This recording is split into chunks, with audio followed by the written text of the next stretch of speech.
What's up, guys and girls? It's good to see you tonight on the SpeaknsEE. So I ask you to like, subscribe, click that notification button so when I get information out, you can get information in. We're going to go over some PPPs. We're going to go over some EIDL loans. We're going to go over PPP fraud. We're going to go over the tax hike on the small businesses. We're sending our best out there. We're sending our cheerleaders out there to perform and to go ahead and convince Congress and convince the Senate that we want our 10K. It's not going as we expected, guys and girls. And it's just like every minute we get, every second we get, every chance, 10K. We want our 10K. Nope. That's not happening. So we go after the EIDL, the RRF. Yes, we want our EIDL. Bring us. That's the Senate and Congress throwing balls at us, just hitting us wherever we're asking for relief, wherever we're asking for help.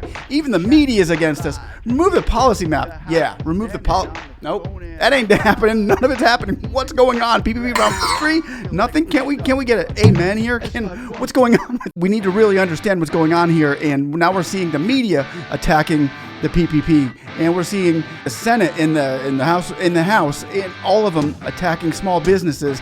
We are not the backbone. We're the whipping boys, aren't we? Before we get started, can somebody say, hey, like and subscribe, hit that notification button, and say, hey, I want my 10K. We still do want that 10K. Yeah.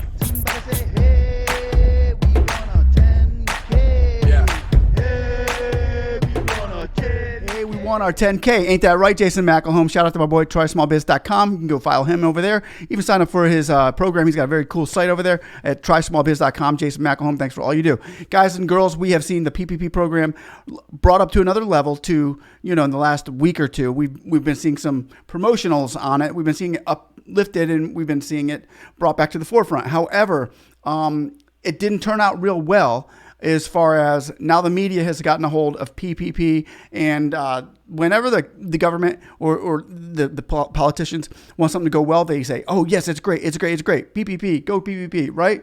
That happens. Now that they're saying, no, we don't want no more of that. No, don't give the small businesses anything. Now major media outlets are coming out saying, PPP has been poor. It's a horrible program. It's this and that. We've got major players in this talking about it right now as we speak. In the last couple of days, let me show you what came out. We've got the Epic Times.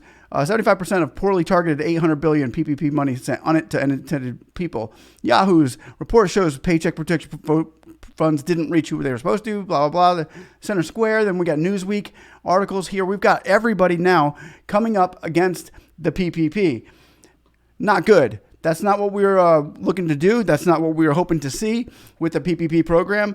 And now that the politicians and the mainstream media gets it, the media is so ridiculously backwards these days. It's just horrible. Now I'm going to go over a quick article real quick so that you all are informed on what's going on, what they're saying with the PPP. We're going to go to the Newsweek article, and I'm going to read that to you right now. It says the Paycheck Protection Program, PPP, which provided loans to help businesses maintain their payroll, hire staff, and cover costs during COVID-19 pandemic, was poorly targeted, and that most of the funds didn't go to workers, according to a study released this week. The study conducted by economist David Otter and others, who were the others, I would like to know, found that only about 1/4 of the funds from PPP went towards supporting jobs that would have disappeared during the pandemic, according to the breakdown of the research written by Federal Reserve Bank of St. Louis. We get that. Now, if you guys understand, I think half of it was supposed to go to payroll, and the other half was supposed to go to working capital, electric, keeping the doors open, paying rent, stuff like that, things you needed to stay open. Now, they're not saying that it helped businesses stay open. They're just saying that it was just for paycheck only when it doesn't. They changed the rules on that, and they're not mentioning anything about that, which is a total, disservice to small businesses. Let's keep going. It also found that benefits with $800 billion program flowed disproportionately to wealthier households rather than to the rank and file workers that its funds were intended to reach. Yeah, like that guy behind me, like that guy, Tom Brady, his association, I think they got like $1 million for the TB12. It was a small business. They still have under 500 employees. That's where it was supposed to go. So I don't understand why they're saying that small businesses, not all of them, but some of them were wealthier people. Yeah, but they still had to shut their doors. The program, which was implemented by the Small Business Administration, allowed the loans to be forgiven if businesses use the funds to keep payroll, cover utilities, rent, and other expenses, and maintain employment targeted. Exactly. I mean, when you got to pay rent on a business that's closed, good luck. good luck with that. So yeah, it did help a lot of small businesses in that area. So the study found that the program was able to allow businesses to preserve jobs during the COVID-19 crisis, about 3 million per week in the second quarter of 2020 and 1.75 million per week in the fourth quarter. However, keeping those jobs was expensive. We can all attest to that. The study found that depending on the assumptions, the cost per job saved 1 year was $169,000 to $258,000, which was much higher than the average amount of $58,200 paid in wages and benefits to small business employees in 2020 in the Federal Reserve Bank of St. Louis wrote. So now if the average amount that they were giving out to these larger companies was $169,000 to $258,000 annually per year, that's a lot of money. I don't know a lot of people who got one employee that got $258,000. If you did, let me know down below. Or if you didn't, let me know down below, because the authors concluded that the PPP cost taxpayers roughly $4 for every $1 of wages and benefits received by workers in saved jobs. The leakage, $3 out of every $4 distributed through the program, went to small business owners. The bank added that business shared these funds with their suppliers and lenders, and its conclusion said PPP was a, quote, critical but imperfect policy, noting that almost 3/4 of its benefits went to unintended recipients rather than to workers. So their unintended recipients were what? Their suppliers, their landlords, their electric companies. What are they saying there? And why are they casting a shadow on the PPP program when it was such a light to all small businesses? You tell me. What are they doing? What's going on? I don't get that part 100%. I think I know what they're doing is they're trying to keep another round of PPP from coming out, if that was to be the case, for the EIDL $10,000 grant. Say you were to get that grant in the form of a PPP. This could be casting a bad shadow on that, or they might just give the media what they want the media to chew on so that they can regurgitate it to the small businesses and to America, making things look that were really helpful to small businesses look bad, and things that were really bad look good. That seems the way they seem to be operating these days. So if we were to send out a representative to the media outlets regarding the PPP and how they're explaining this to the public, I think I sent one out. I would send one out in the form of a llama, and this and this is what we would have to say to the media right now. Want to see that again? Yeah, that's exactly what I was thinking when I thought about that article that I just read regarding the PPP. I watch CNN, Newsmax, MSN, you name it, Fox. It's all. I keep count of the small businesses in every area that I possibly can. So this article this story just came out on Newsmax that talks about taxation of sole proprietors and small businesses in particularly. And I would like to get your opinions and your views on what is going on right now as far as the Biden administration is going at small businesses with higher taxes than we've ever seen before. So let's check this out, because this pertains to you if you're in the small business industry. Senate Democrats close to a deal on a massive $1 trillion tax hike. Democratic lawmakers reportedly working on a plan to raise taxes to boost Medicare's solvency and resurrect some portions of President Biden's Build Back Better spending plan before the midterm elections. The deal is set to be the largest tax hike in U.S. history. Joining me now to discuss, Oklahoma Congressman Mark Wayne Mullen. This tax hike looks like it's primarily targeted at sole proprietor small businesses. They say they have the votes for it. Your thoughts on this week's developments? Well, listen, as a small business owner, my wife and I started with nothing at 20 years old, and we were blessed to have companies grow. And the biggest prohibitor we had trying to grow our companies, and still, is the federal government and their intrusion in it.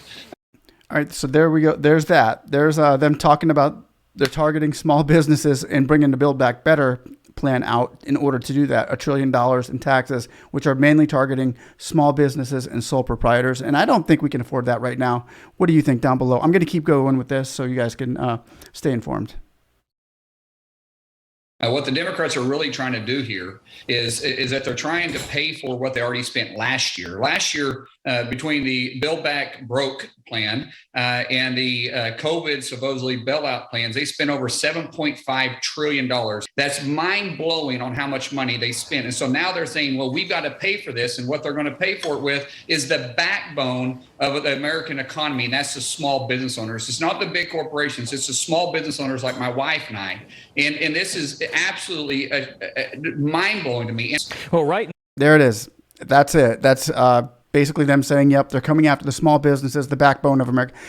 Dude, we feel like the whipping boys right now. We're not feeling like the backbones, but I feel like we're the heart and soul and the backbone. We can include that in because I don't understand why they would be coming out with a new proposal to tax small businesses in such a way that would just destroy them right now, especially since a lot of small businesses are having to pay their bills with credit cards or take out other loans just to stay afloat right now in the economy that we're in. Now they're saying that it's with the parliamentarian, and they're trying to do this with reconciliation.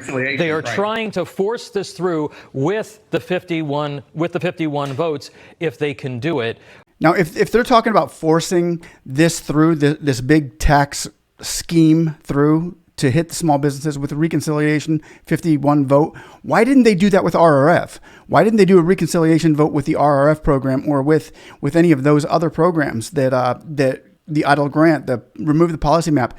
Do that with the reconciliation. You wouldn't do that. You're looking for a majority vote there, and they wouldn't get that. So why are they pushing harder to tax than they are to implement plans that will actually support and help the small businesses out, rather than throwing the highest tax that America has ever seen against the small businesses? Now, here's what the Biden administration's, I don't know her name, but the speaker for the Biden administration has to say about the economy that we're in right now. I'd just like to get your thoughts on what they say about the economy.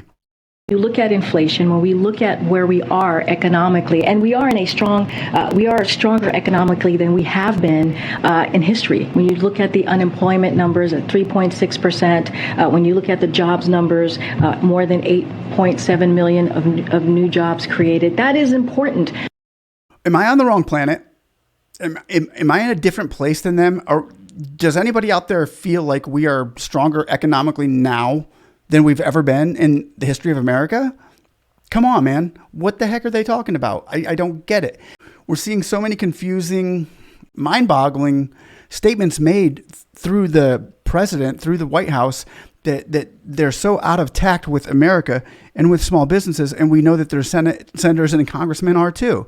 It's time that we have to we got to clear the air with this, and we've got to explain, we've got to tell our congressmen and our senators how we really feel and what's really going on. I'm going to continue working on providing information to get grants out there for all those small businesses in need. And I've never seen such an influx of people needing grants right now. The small businesses aren't usually out there grasping for grants nearly as much as I've seen over the last 6 months.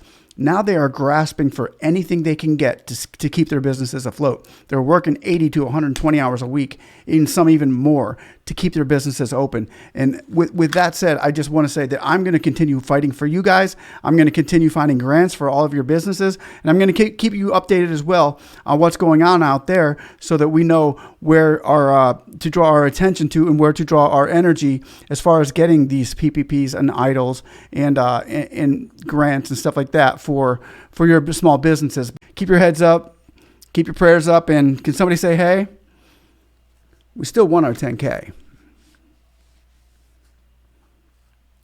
Like and subscribe. Yeah.